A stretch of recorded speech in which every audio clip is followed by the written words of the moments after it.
Je suis Thierry Ondo Assoumou, président du mouvement de redressement national Morena, parti avant-gardiste du multipartisme au Gabon, c'est-à-dire le parti le plus ancien de l'opposition gabonaise, créé le 23 novembre 1981. Nous, au mouvement de redressement national, je voudrais d'abord vous dire que nous appelons ce coup le coup de salut public, ce qui est un coup de libération entre griffes que les militaires ont fait le 30 août 2023, justement après des élections qui ont été très mal organisées.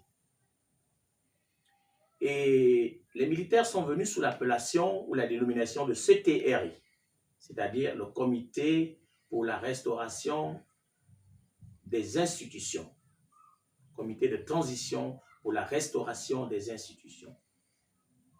Jusqu'au jour d'aujourd'hui, aucune institution n'a été restaurée, à notre avis. On s'est plutôt intéressé à mettre un accent particulier sur le plan social. Il est vrai que les Gabonaises et les Gabonais passaient de très mauvais moments. Alors tout était au rouge et personne, tout le monde tirait le diable par la queue. Mais la restauration dont nous parlons ici concerne les institutions politiques. Aucune institution politique n'a été restaurée. Le CTI s'est occupé à construire des routes. C'est une très bonne chose, mais à combien cela nous a coûté? Nous faisons 1 kilomètre de route avec 800 millions de francs. Nous ne savons pas sur quelle ligne budgétaire tout cet argent-là est pris pour effectivement faire ces différents travaux. Et ce qui venait d'être inauguré, notamment aujourd'hui, lors de les 1 an du CTRI, c'est tout simplement des hôpitaux, certaines routes dont les projets avaient déjà connu un avancement sérieux ou pratiquement étaient à la fin par l'ancien régime. En fait, c'est l'ancien régime qui a fait tout cela. Au niveau des institutions, l'Assemblée nationale, le Sénat, le Conseil économique, social et environnemental, pour ne citer que ceux-là, sont dirigés par des anciens pédégistes, des personnes qui ont marqué d'une mauvaise empreinte de leur passage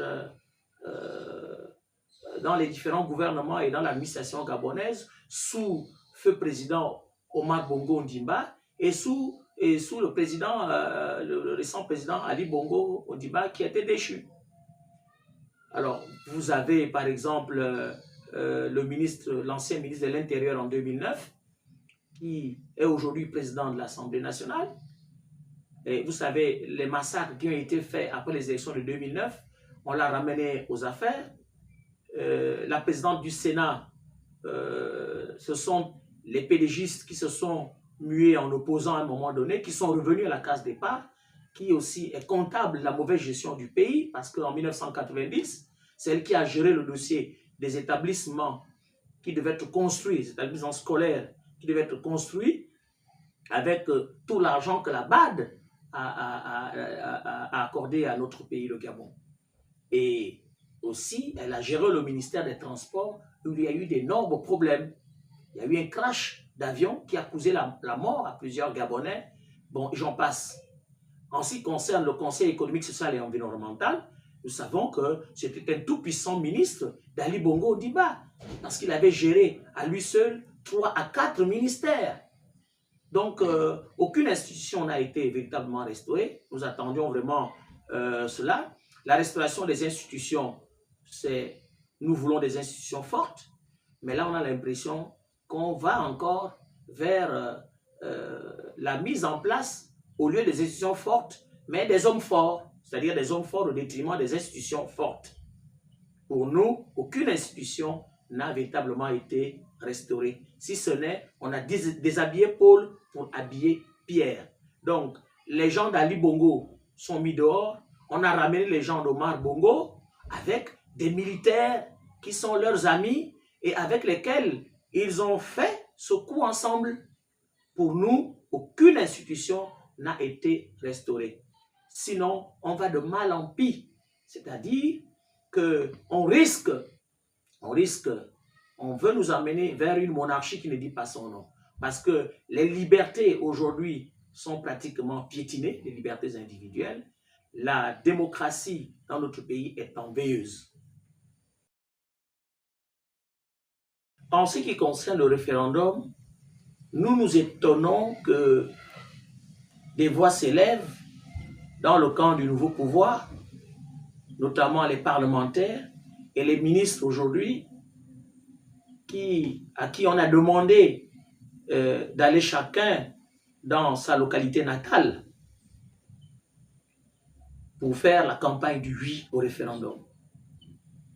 Alors que jusqu'au moment où je vous parle, cette nouvelle constitution n'est pas encore à notre disposition. Comment voulez-vous que les gens se prononcent, que les Gabonais se prononcent pour le oui ou pour le non, alors qu'ils ne savent pas le contenu de la nouvelle constitution qui nous est proposée? Nous savons tout simplement que à la fin du dialogue, du récent dialogue d'Angodje, qui a été organisé par le nouveau pouvoir, des résolutions ont été lues dans les médias par la ministre en charge de la réforme des institutions. Nous nous fions à cela, même si ces résolutions ne sont pas encore sur notre table. Donc on ne comprend pas cette agitation, mais on peut aussi la comprendre dans un sens, parce que les gens veulent le pouvoir pour le pouvoir. Mais ce n'est pas normal. C'est comme si on vous disait d'aller signer un acte de mariage alors que vous ne connaissez pas votre conjoint ou votre conjointe. Donc les Gabonais ont besoin de prendre connaissance, là maintenant, de cette loi fondamentale qui régit toute la vie de notre pays pour qu'ils se prononcent. Mais nous, en tant que leaders politiques, nous savons un peu les entourloupes qui se passent toujours autour de ces questions-là, notamment politiques.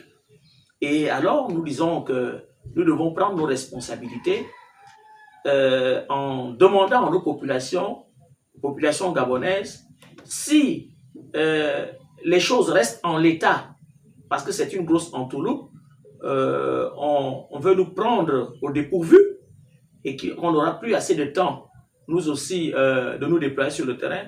Mais nous avons commencé justement à sensibiliser les Gabonais en leur disant de voter non.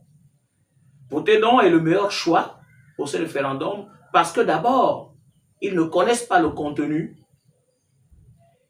mais aussi et surtout parce que il y a là-dedans, par rapport à la résolution du récent dialogue dont je vous ai fait état, certains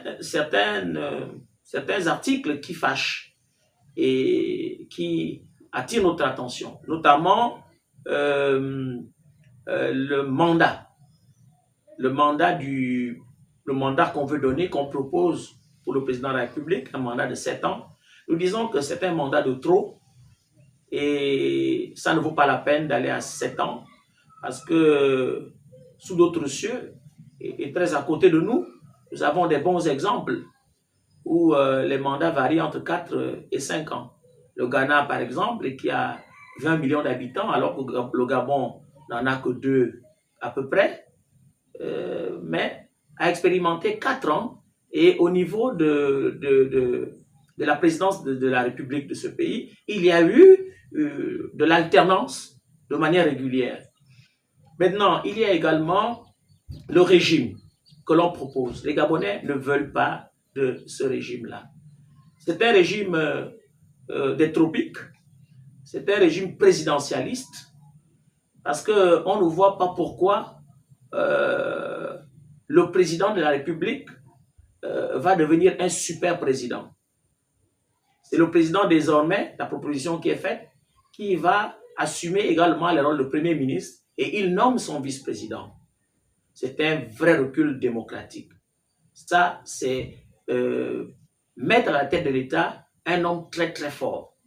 Nous n'en voulons pas. Nous voulons plutôt des institutions fortes parce que les hommes s'en vont et les institutions restent. Si nous voulons le système présidentiel, ben, c'est simple. Il faut tout simplement qu'il y ait un ticket. Le président et son vice-président vont en ticket. Et si le président est en incapacité de continuer à gérer le pays, le vice-président prend le relais, tout simplement. Mais en ce qui concerne le pouvoir, le régime semi-présidentiel que nous avions et qui n'était pas mauvais, du tout pas mauvais, où le Premier ministre et le gouvernement est l'émanation du Parlement, il y avait une véritable séparation des pouvoirs parce que l'exécutif avait deux institutions, la présidence de la République et le gouvernement représenté par le Premier ministre. Bon, on n'a jamais vraiment eu la chance de connaître une cohabitation dans le pays, mais ce régime-là amène quand même à une meilleure expression de la démocratie parce qu'on peut vivre une cohabitation si le président de la République est issu du parti A et que l'Assemblée, le Parlement est majoritairement de l'autre côté B, mais c'est une très bonne chose. Bon, si au Gabon, ça ne s'est pas passé comme ça, c'est parce que tout simplement, le pouvoir qui a toujours été là, c'est le même système qui continue, système Bongo, PDG, qui est maintenant Bongo, PDG, CTRI. Alors, on n'a jamais, effectivement, voulu laisser le pouvoir dans les mains d'autres personnes. Et l'armée, qui est le CTI, notamment, en particulier la GR, a toujours été le bras séculier du pouvoir. Parce qu'à chaque fois que les élections présidentielles se passaient mal et qu'on volait la victoire du candidat heureux, c'est l'armée qui se mettait sur le terrain pour remettre ceux qui ont perdu, les remettre au pouvoir. Vous comprenez? Alors, donc, il y a également là-dedans une proposition de ramener le Sénat que nous trouvons onéreux. Il nous coûte très cher. Le Sénat nous coûte pour son fonctionnement 12 à 20 milliards. Pourquoi? Pourquoi? Les sénateurs sont élus au suffrage universel indirect. Ce sont ces mêmes conseillers qui votent les présidents des conseils départementaux et les présidents des conseils municipaux que sont les maires. Ça sert à quoi? On n'a pas besoin d'un parlement bicaméral avec cette petite population. Regardez en Scandinavie, les pays scandinaves, la Suède, la Finlande, la Norvège, les pays développés, ils n'ont qu'un parlement. Un parlement monocaméral. La Zambie, ici en Afrique, qui a une population plus nombreuse que la nôtre, plus importante, un parlement monocaméral. Bon, ce budget peut servir à autre chose. Ça peut nous permettre de mettre en place une véritable décentralisation. C'est-à-dire que les collectivités locales, par exemple, peuvent recruter, notamment en ce qui concerne l'enseignement et la santé. Parce que là, on aura un enseignement de proximité, une santé de proximité. Parce que ce sont ces deux ministères chez nous qui sont un peu présents un peu partout dans les coins et les recoins de notre pays. Bon, et on peut également, avec cet argent, favoriser l'entrepreneuriat des jeunes, aider les couches sociales les plus démunies, etc., etc. Et je vais terminer par ce qui fâche les Gabonais, justement, c'est l'exclusion, la discrimination. On nous propose, effectivement, que les Gabonais de la diaspora ne soient pas des candidats. On nous propose que les Gabonais qui ont dépassé 70 ans ne soient pas des candidats. Mais nous avons des pays comme les États-Unis et bien d'autres qui ont des candidats aux élections présidentielles qui ont plus de 70 ans, qui ont 80 ans. On nous propose également des Gabonais qui ont géré de 2016 à 2023. Ce sont eux qui ne peuvent pas se présenter à une élection. Mais attendons, est-ce que le Gabon a commencé à décliner en 2016? Si c'est Ali Bongo qui est le responsable des problèmes du pays, ben, Ali Bongo a commencé à gérer le pays en 2009. Donc, toutes ces personnes de 2009 à 2023 doivent être écartées. Bien. Alors, mais nous pensons, Morena, que le Gabon n'est pas dans les difficultés à partir d'Ali Bongo. Omar Bongo était déjà le mal du pays. Et c'est pourquoi, en 1981, sous le monopartisme triomphant, des compatriotes se sont levés, notamment, en particulier, les leaders charismatiques du Morena, qui sont aujourd'hui des martyrs, pour dire que ça va mal, ça va très mal, arrêtons déjà. Alors, il y a beaucoup là-dedans qui ont fait des crimes rituels, des crimes financiers, des crimes moraux, que dirais-je encore, qui ont mis le pays dans la situation dans laquelle il se trouve aujourd'hui. Et enfin, il y a encore une autre exclusion, c'est les Gabonais biparentales. C'est-à-dire le Gabonais qui a soit son père étranger, soit sa mère étrangère, ou une femme qui n'est pas gabonaise. Est-ce que vous trouvez ça normal? Ce n'est pas du tout normal. Ce sont des Gabonais. On ne va pas avoir ici deux genres de Gabonais. Alors, si toutes ces choses viennent en l'état, nous disons aux Gabonais de voter non. Donc, notre discours, il est encore au conditionnel en attendant le document. Mais nous nous engageons cette stratégie parce que nous voyons déjà le oui sur le terrain. Et pourquoi? Pourquoi le oui sur le terrain? Alors, nous attendons que nous ayons cette nouvelle constitution, mais entre-temps, nous faisons aussi un travail de sensibilisation, de bouche à oreille, pour dire aux Gabonais que nous voulons une constitution qui rassemble, au lieu d'une constitution qui divise. Nous voulons une constitution dans laquelle les pouvoirs sont bien séparés. Nous voulons une constitution démocratique. Nous voulons une constitution qui sécurise les Gabonais. Nous voulons une constitution qui veut le bien-être de tous les Gabonais, le rayonnement de notre pays dans son entièreté. S'agissant des élections présidentielles,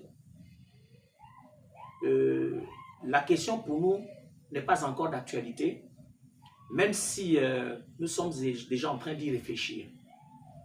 Parce que, en fait, tout tourne autour de la Constitution. Tout tourne autour de la Constitution. Et là encore, nous sommes surpris que le CTRI appelle déjà le président de la transition, M. Oligui Nguema, à être candidat à l'élection présidentielle. Nous pensions que, et nous continuons à penser que ce n'est pas là l'élection d'un individu dont il s'agit, d'une personne, c'est l'élection de la Constitution. C'est notre Constitution qui est un enjeu, ce n'est pas une personne. Les élections présidentielles, on les fera après. Et justement, il y a encore un grand problème parce que nous pensions également et nous continuons à penser que le CTRI doit jouer la neutralité. Les militaires ont dit qu'ils vont laisser le pouvoir aux civils après avoir fait leur coup de libération.